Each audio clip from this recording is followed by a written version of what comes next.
Hey everyone, Ryan from Zuri Group here with a quick CRM configuration tip. In this video, we'll take a look at the constituent search options and how we can standardize them across the system. Let's get started. First, let's take a look at a standard constituent search.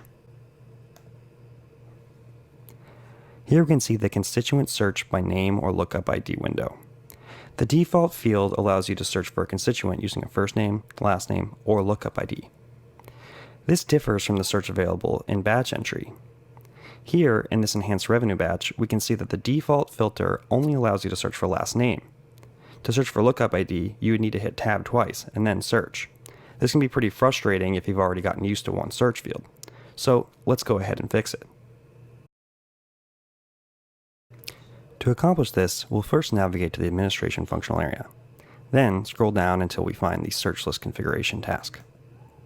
If this page loads scroll down, simply scroll up so that you can see the options. It's a common bug.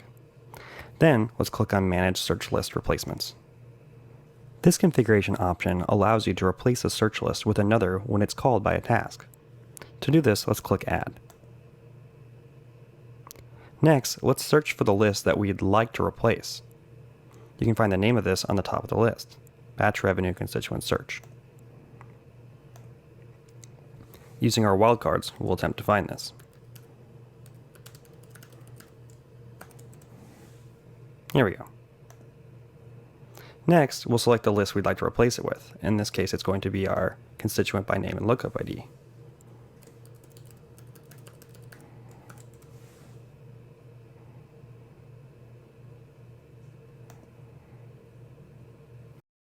Once we have our list set, we can hit Save. Now, if we reload our enhanced revenue batch and attempt to search for a constituent, we'll see that we're brought to the constituent search by name or lookup ID window, and are able to use lookup ID as a filter by default.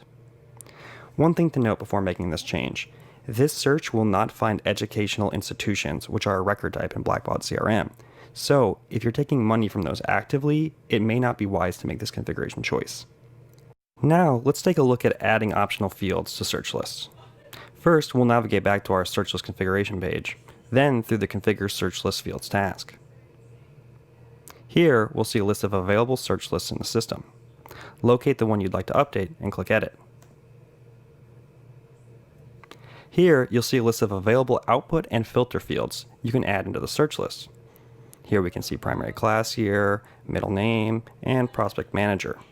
Let's go ahead and add all these to the output field, and then add all of these to the filter field as well. Then click Save.